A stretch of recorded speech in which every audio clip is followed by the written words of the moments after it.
안녕하십니까. 부동산 클래스 박종진의 부동산 클래스. 오늘은 윤희정 아나운서. 네, 열심히 진행을 부동산 공부하고 있고요. 네. 네. 네. 또 그리고 옆에 전문가. 예, 신진DCN 그룹 대표 PM 서태양입니다. 네, 지난 네. 시간에 우리가 전월세 상한가 얘기하면서 우리 여기 보시는 분들은 앞으로 어떻게 해야 된다라고 얘기를 했었잖아요. 네, 네. 거기에 대해서 약간 좀 이해를 못 하시는 분들도 어려운 있고. 단어를 써요. 유동화. 네. 유동화. 그러니까 쉽게 얘기하세요. 지금 내년 2021년 12월부터 전월세 신고서가 되면 네. 이제 전세금 그 이율을 올리기가 어렵습니다. 그렇죠. 그렇게 되니까 이제 전세를 하지 마시고 네. 월세로 바꾸시고 올리고. 네. 월세로 바꿨을 땐 근저당권이 있어도 되니까 네. 보증금을 거의 적게 받으니까 그렇죠. 대출을 은행으로부터 받아서 그 아파트에 대해서 대출을 받아. 받아서 네. 그죠? 금으로 그 다음에 그 대출금으로 꼬마 빌딩 시장에 근생 시장에 도전하라. 도전하라. 근생 이렇게 너무 이렇게 짧게 얘기하지 마세요. 근린 생활. 쉽게 해서 2종과 3종 주거 지역을 얘기합니다. 아니요, 준주거 일반 상업적도 네, 가능합니다. 그건 당연히 근데 가능한 거죠. 상업 어찌됐건 말씀드리는 건 뭐냐면 주거 상품은 더 이상 투자하기가 만만치 않아지니 네. 비주거 시장 아파트 말고 일단 비주거 부동산 시장에 투자를 하기 위해서 공부 좀 하시라는 얘기예요. 네. 이제- 그러니까 그것도 어떻게 그렇게 또 정리를 해주니까 네. 그 이해가 딱 확실히 되고. 그러니까 대한민국이 앞으로는 전세가 조금씩 없어질 것 같다는 저는 생각이 드네요. 선진국처럼 월세가 아무래도 되겠네요. 영향을 네. 받겠죠. 그죠? 수익률이 떨어지면 전세 잘 안 놓겠죠. 이렇게 왜냐면 되면- 제로금리 시대니까 지금 내가 이거 은행에 넣어봐야 받을 수 있는 수익이 많지도 않은데 그럴 바엔 월세를 받는 게 낫겠다는 판단을 하고, 예를 들어서 이제 생계형 전세를 주신 분들 네네. 투자로 이런 분들한테는 해당이 또 안 되겠죠. 왜? 전세 보증금을 내둘 돈이 없으니까. 근데 통상적으로 이제 좀 고가의 전세를 주고 계신 분들은 또 그 보증금을 내줄 수 있을 만한 여력이 된다라는 가정하에 네. 전세보다는 월세 상품으로 가져가시면 돈을 빼낼 수 있는 구조가 되니까. 또 한 가지가 있어요. 네. 자기가 사는 경우에 네. 자기 주거 주택 음. 20억 깔고 앉아 계신 분들, 네. 그러면 그런 분들이 대상이 되는 거예요. 그러면 내가 깔고 살고 있는데 거기에서 이제 유동화가 뭔 소리냐? 여러분들 이 보통 부동산을 사면 네. 돈이 묶여요, 안 묶여요? 묶이죠. 묶이죠. 네. 그래서 보통 요즘 기업들이나 이런 데서 내가 갖고 있는 사옥을 이제 팔아요. 많이 매도 나온 게 많대요. 많죠. 상품이. 네. 근데 요즘 근데 어려우니까. 조건이 요즘에 뭔가? 빌딩들이 많이 나와 있대요. 조건이 뭔가? 네. 10년 장기 임대를 하는 조건이야. 내가. 아. 그게 전문 용어로 sale and lease back. 내가 팔고- 파는데 너 사. 응. 그 대신 나 여기에 10년 더 임대 좀 있을게. 할게.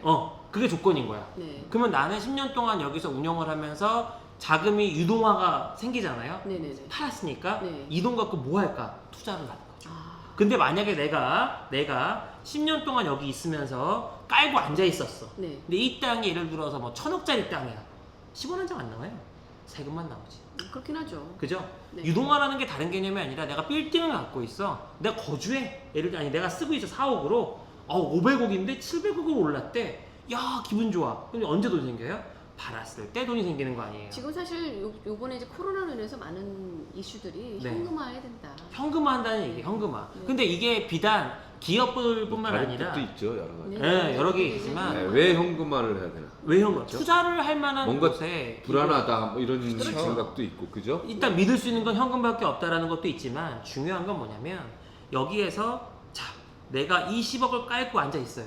그럼 뭐가 나와요? 일단 종부세 나오겠죠. 네. 또 거기 관련된 여러 가지 세금이나 이런 것들 나오겠죠. 내가 살고 있어요. 그럼 내가 20억짜리 집을 한 10년 동안 갖고 있는다 하더라도 내가 얻을 수 있는 이익이 있다 없다? 없다. 없잖아요. 없죠. 없잖아요. 내가 살고 있으니까. 아, 근데 저 이거를 세금 얘기를 어. 진짜 제가 맞아보니까 맞으셨어요, 우리 윤상아. 네. 그러니까 정말 남의 얘기인 줄 알았거든요. 네. 종부세 맞았어요? 아니, 축하드려요. 아니, 축하드려요. 축하드려요. 네, 종부세는 아무나 맞는 게 Congratulations. 아니에요. 우리나라에 50만이 안 됩니다. 종부세 맞는 사람이. 종부세. 네. 또 그리고 종부세지만 네, 저도 맞았어요. 종합소득세 때문에도 종합소득세, 네, 종소세. 그래서 네, 결론은 종소세도 여기까지입니다. 문제고 종부세도 문제고. 모든 아. 부동산은 결국 현금화할 수 있는 그 여력 여지를 갖고 검토를 하시는 게 맞다. 근데 네. 자기가 살고 있는 아파트도 결국에는 유동화의 대상이 될 수 있다. 이 정도로 이해하시면 되겠습니다. 자, 그러면 이제 다음 시간에는 서울과 경기 이번 시간이죠. 네, 이번 시간 해야죠. 아, 그럴까요? 지금 이제 그러면 뭐 시간이 앞에 잠깐 중요한 잠깐, 거 네. 얘기한 거고. 근데 그 중요한 자, 걸 좀 이제 길게 얘기한 것 같아서. 자, 그럼 네. 제가 질문 드릴게요. 야, 진짜 5%를 전월세 상한제 입법 본격화됐네. 네. 야, 네. 큰일 났다. 아, 이거 지난 것도 이거 지금 임대인들 난리 났네. 지난 버스에 우리 종진 그 선배님이 약간 항상 살짝 뒷북이에요. 2019년 7월 30일자로 결정됐네요. 네. 자, 그 자, 다음에 뭡니까 이제? 이제 오늘은 서울과 경기도. 네, 서울과 서울 경기도. 경기도예요. 서울 경기도가 집값이 너무 넓은데. 하락폭이 좀 줄었잖아요. 안성까지도 경기도라고 했었을 때 네. 이제 서울에 가까운 경기도로 보통 많이 보시죠. 그렇겠죠. 네. 근데 어떤 이유로 우선 서울 집값이 왜 하락을 했죠? 지금 서울 집값의 하락은 네. 사실 이제 수치로 얘기하는 것이긴 하지만 네. 정부의 규제 영향이 제일 크죠. 음. 집값을 잡겠다. 음. 그리고 다양한 정책들이 나왔고 가장 강력한 정책이 결국은 대출 규제와 세수죠. 네. 네. 그렇죠. 그 두 개를 대출 통해서 규제, 지금은 관망세, 보합세 그래서 지난 5주 동안 연속으로 이제 저희 지금 녹화하는 기준으로 한 하락세를 보였는데 결론은 이 정부 규제가 계속 될 거기 때문에 네. 당분간 상승세가 쉽게 오지는 않으리라고 보는데 실제 시장에서는 사실 그게 영향이 얼마나 있는지는 좀 더 지켜봐야 할 것 같습니다. 네, 좀 더 지켜봐야 되겠고. 네. 근데 반대로 사실 신도시, 뭐 경기도, 네. 또 뭐 인천, 네. 약간 꾸준한 상승세를 보이고 있다. 왜 그럴까요? 네. 이유가 돈이 아무래도 이제 서울은 묶여 있으니까 다른 쪽으로 풀리는 거 아닐까요? 가장 큰 건 뭐냐면 이제 비규제 지역인 경우에 네. 네. 서울과 접근성이 가까운 경우에 네. 거기다가 신축이 좀 많이 지어지는 경우에 아무래도 가격들이 올라갔죠. 저 항상 같은 가격이 경우는- 올라가는 기분을 생각해보세요. 가격이 왜 올라가요? 가격이 올라가는 가장 큰 원리. 아이고 당연히 사고 싶은 공급이 사람들은 줄어들고 수요가 늘면 사고 싶은 가격이 사람들이 올라가고. 많아지고. 공급이 줄어들고 이제 수요가 수요가 늘면. 늘어나는 것도 있지만 신규 공급이 늘어나면 주변에 저평가되어 있던 지역들이 신규 공급들이 보통 가격이 올려서 내놨는데 여기서 앞으로 더 오르겠다라는 생각이 들죠. 왜? 정부의 규제가 덜한 지역이니까 서울은 막 때려잡겠다고 레이저 강성 막 검 갖고 쏘는데 여기는 아직 뭐 좀 그 정도까지는 드라구나. 아니니까. 그러다 보니까 아무래도 서울이랑 가까운 부분에 좀 이런 게 있고요. 네, 저는 사실 수원 출신이거든요. 네네네. 어머 몰랐네. 수원 출신 거면 몰랐어. 그럼 수원. 네. 네, 근데 요즘 수원이 핫해요. 핫해요. 음. 네. 영통. 용인도 아, 핫해요. 영통은 옛날 얘기, 네, 네, 옛날부터 핫했고요. 용인이랑 수원이랑 또 이제 파주랑 요즘. 지금 또 일산, 왜냐면 우리 다 또 이제 재개발이 제2판교. 네. 네네. 근데 일산은요 분당에 비하면 너무 가격이 안 올랐죠. 일산 사람들 속상해요. 그래서 아니 무주택 상태다 네, 본인이 네, 네. 그러면 네. 서울 경기도 어디 네. 선택하시겠어요? 제 캐릭터상 무주택 뭐할 것 상태는 같아요? 무조건 서울이죠. 무조건 서울이죠. 아니 뭐 그거 얘기하- 당연한 건데 돈이 얘기하는 뭘 질문을 해? 돈이 없잖아 돈이. 아니 돈이 뭐 없으면 아까 사지 마세요. 얘기했잖아요. 돈이 없으면 못 사지. 사지를 말라니까? 아, 나 그리고 제일 이해가 안 돼. 어, 돈이 최대- 없으면은 그냥 가만히 계시면 되지. 그리고 분양받을 때 관심까지 가져. 분양받을 때 그 사고 대출도 싶지. 거기서 해줘요. 어. 네. 분양 그 해주는 시공사에서 해줘요. 근데 이거. 제가 하나만 봅시다. 분양도 해줘요. 뭐냐면 네. 주거를 조금 더 안정적으로 미래를 보고 한다면 네. 그래도 서울이죠. 아 그래도 서울. 네. 저는 아니 서울. 서울 좋은 건 알죠. 네. 제가 겪어본 얘기인데 네. 이제 결론적으로는 부동산은 이제 큰 돈이 들어가잖아요. 네. 묶어놓을 수 없는 돈이고 항상 유동성을 볼 수밖에 없고 나중에 이걸 황금성 볼 수밖에 없는데 네, 저는 서울이요. 자 근데 그러면 만약에 지금 2030이다 네. 그러면은 저는 40대니까 서울인 거고 네. 2030이라면 경기도권 요즘에는 뭐 유행이 그거래요. 네. 벤츠나 BMW 타면서 서울이랑 인접한 그런데 아파트에 거주하는 거. 자 그러면 질문요. 네. 인천 서구. 네네네. 인천 서구 지금 와, 그만. 네. 검단 신도시. 이제- 와, 세이브. 자 우선은 인천 서구는 잠깐 잠시 음. 보류. 아 그거 다음 우선은 주제로 한번 해주세요. 경기도면은 네. 어디 사시겠어요? 경기도면 저는 선택- 관심 있게 보는데 용인. 용인. 네. 용인 정확히 어디?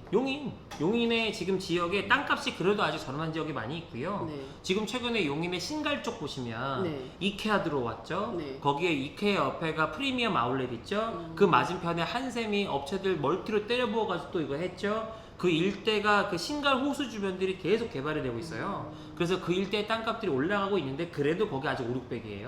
아 그래요. 평당. 분당은요. 분당은 여인에 비하면 많이 더 비싸죠 아직. 그러니까 개발 이익을 그래도 보는 용인보다 시점. 분당이 비싸죠. 그렇죠. 판교가 더 비싸고. 아 그럼요. 아, 그건 당연한 그러니까 거죠. 제가 얘기하는 건 뭐냐면 개발 이익을 결론적으로 봐야 된단 말이에요. 그래야 내가 1억 있던 사람이 3억 되고 3억 있던 사람이 5억 되는데 접근하려고 하는데 10억, 9억 이거면 내가 지금 돈이 너무 부족하잖아요. 그러니까요. 그러니까 저는 뭐냐면 실주거용으로 간다라고 하는 분들이라면 용인이나 이쪽에서 조금 검토해 보시면 아직도 갈 만한 데가 좀 있다라고 네. 보는 거고요.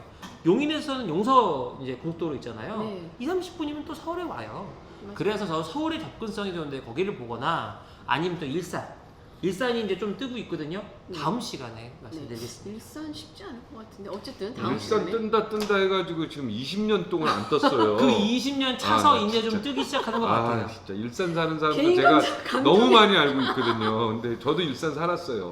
네. 네, 화정에 살았었는데 네. 네, 종진 진짜 선배 힘들어요. 그 슬픈 스토리가 너무 길기 네, 때문에요. 길어요. 네. 눈물 나는 이야기가 이렇게 많아요. 잘 피해 가시는 것 같아요. 네, 굉장히 피해갑니다. 네. 네. 오를만 하면 먼저 팔고. 네. 항상 미리 빼요. 네. 그래서 부동산 성격이 급해서 그래. 아니, 그래서 진득해야 돼. 지구력이 있어야 돼. 그쵸? 결과적으로 부동산 투기의 세력은 안 되셨잖아요. 그래서 이제 앞으로 큰 일을 하실 수 있는 겁니다. 네. 아니 자꾸 이익을 안 받기 자꾸 때문에. 유혹하지 마세요. 야심찬 분이에요. 네.